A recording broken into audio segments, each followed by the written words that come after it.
The midday news on 3FM. My name is Beatrice. The news is also live on Kesme 107.1 FM and across the world at 3news.com. Coming up in the next 30 minutes.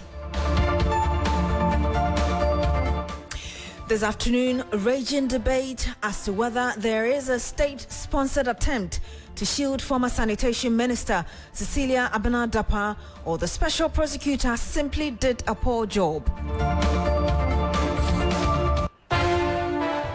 Also, Supreme Court says first and second ladies are not bound to provide any public services. We have details as the Apex Court releases its full judgment in the spousal salaries case.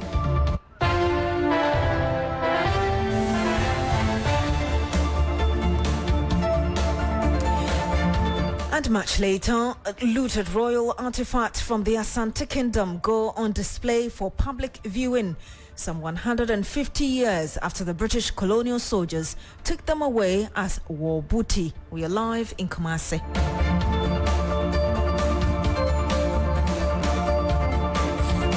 Thank you very much for joining us. Now, there are questions regarding whether there is a state-sponsored attempt to shield former Sanitation Minister Cecilia Abena-Dapaah, or maybe the special prosecutor simply did a poor job.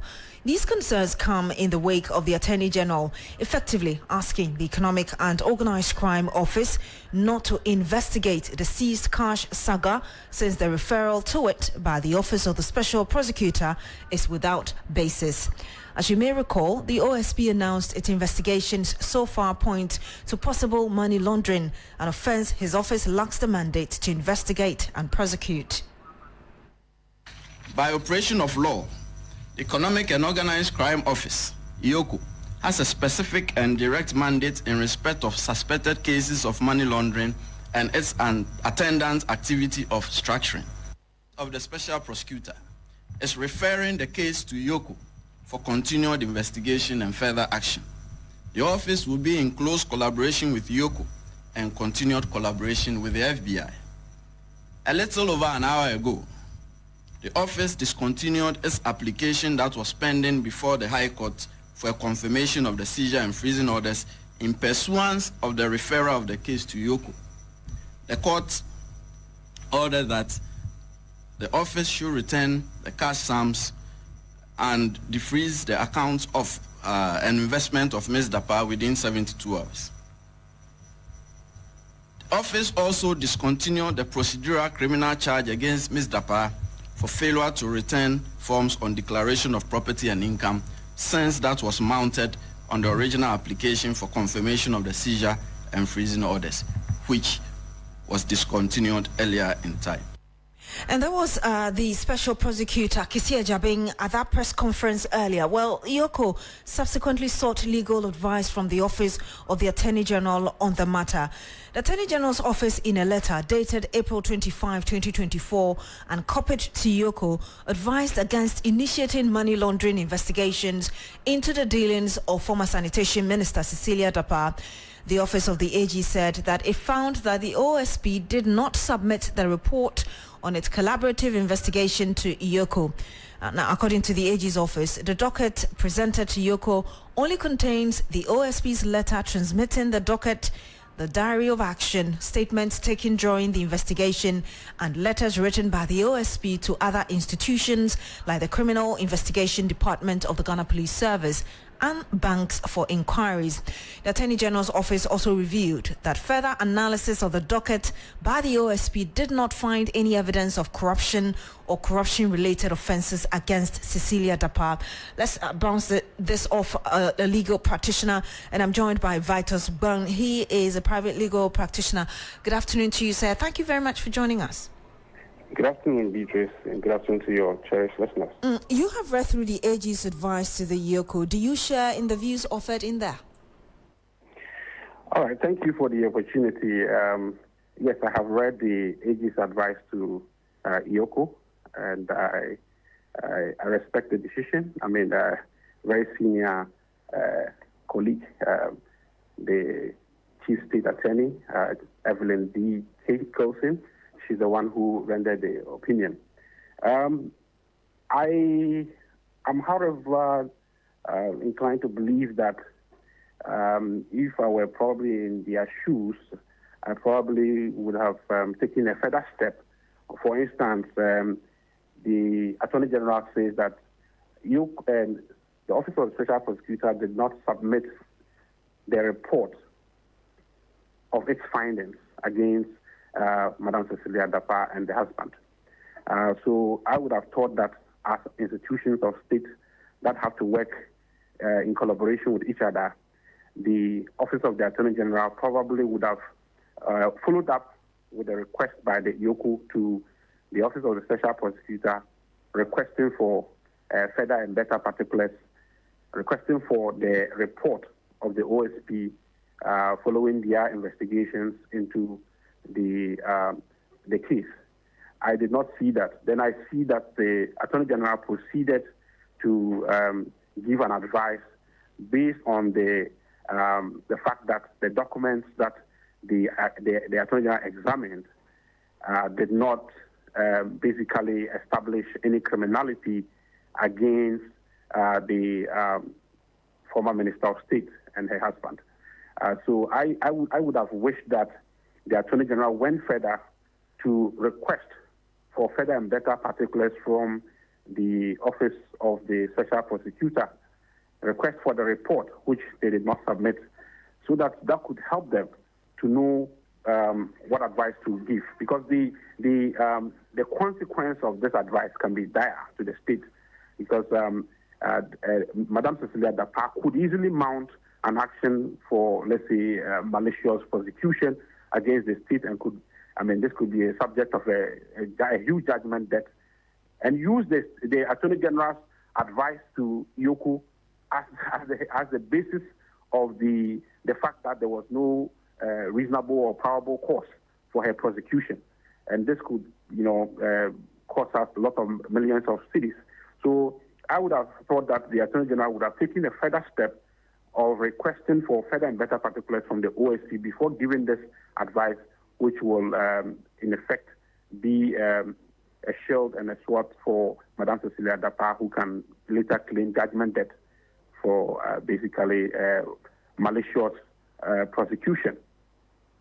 So I hear you say two things.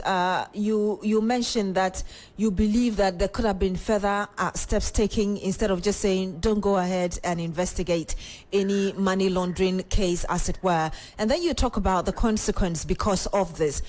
There are some skeptics or critics who are interpreting this as an attempt to shield Cecilia Dapa. Some believe that we should have known from the word go that this wasn't going to go anywhere anyway. Yeah, yes. Unfortunately, the public has a perception which cannot be easily erased.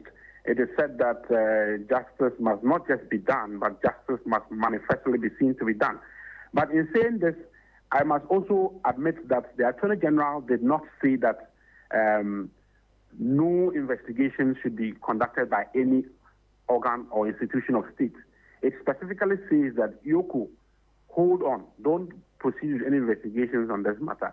We have, the Attorney General has already written a letter to the police, Ghana Police Service, to the CID department to basically institute or conduct some investigations in this matter. So we are more or less counting on the police to conduct further investigations. So EOCO, you hold on. So one may say, in fairness to the Attorney General, that is not a positive statement that Cecilia Dapa should be left off the hook. But my little difficulty is that given that the Attorney General is the main person with prosecutorial powers given under our Constitution, I would have thought that there would have been some more collaboration between the Attorney General's office, EOCO, and then the Office of the Special Prosecutor, request for specific documents that the OSP based on to believe that there were issues of money laundering.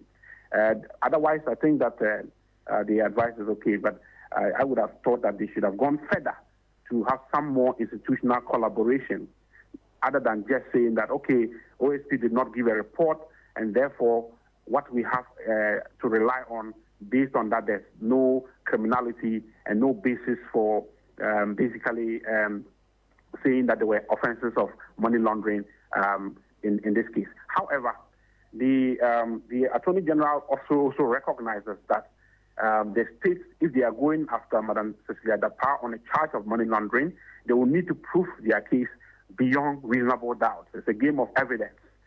And then the Attorney General says in the advice that, there's a portion of the law that says that, okay, if you find that there's some suspicious money that cannot be accounted for, that could be the basis of money laundering investigations.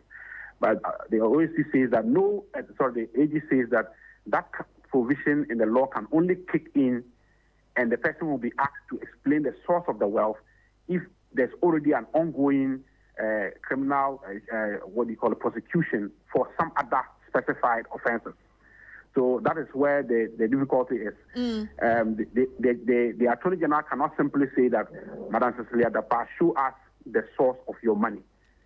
So there has to be some other prosecution ongoing before that provision in Section 55(2) of the Money Laundering Act can kick in. Let me ask you briefly before you go, would you say that the OSP indeed did not do a good job like people said?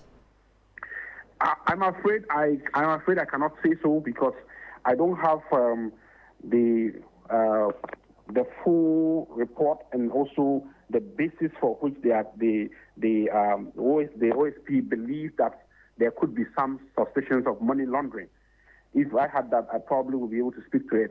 But I believe that the OSP being a lawyer of high repute, I believe that there would have been some basis for them to suspect that there were some issues of money laundering. We'll have to end it here. Thank you very much, private legal practitioner Vitus Ban. Thank you for sharing your views with us.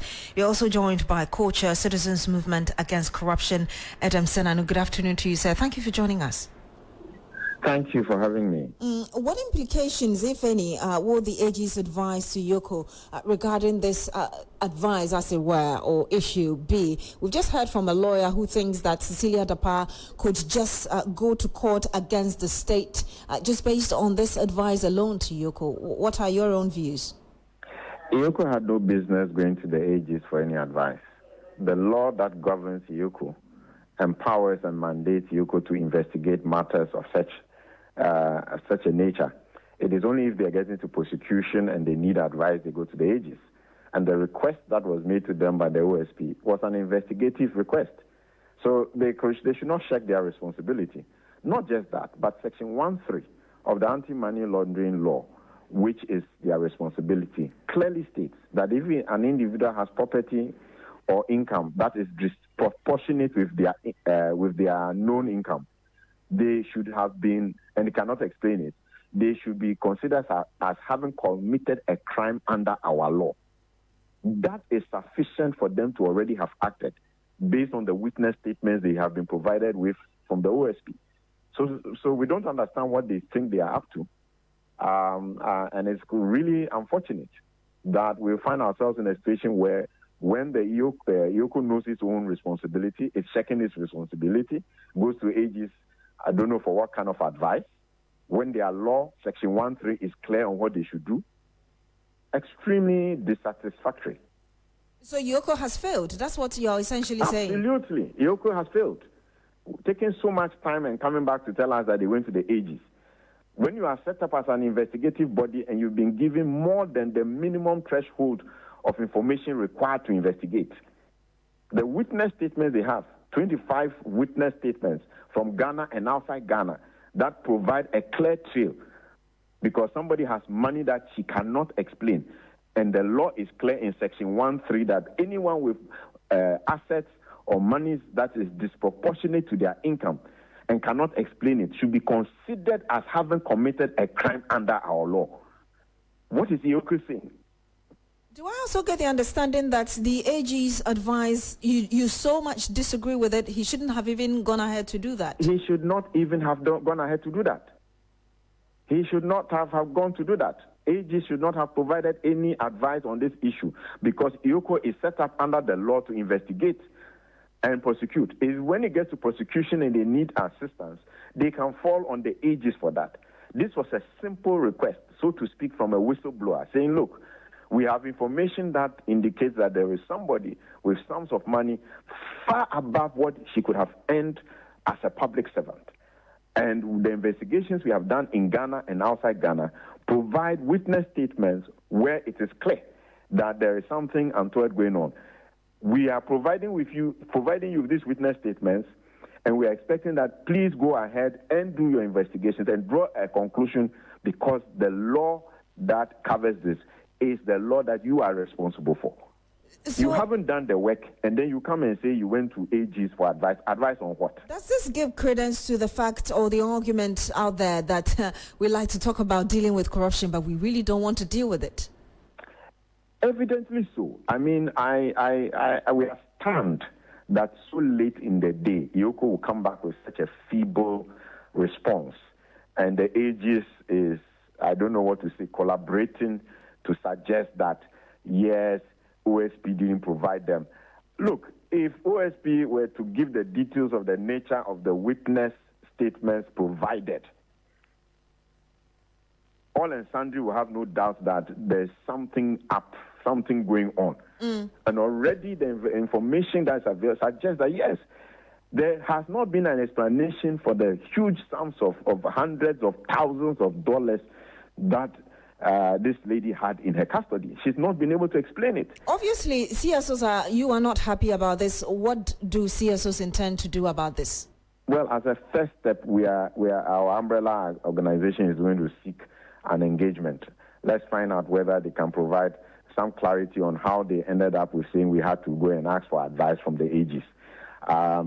This is just trying to be diplomatic, but clearly in our minds, based on the law that they are supposed to execute, EOCO has failed. Ended here. Thank you very much, Adam Senanu, co-chair, Citizens Movement Against Corruption.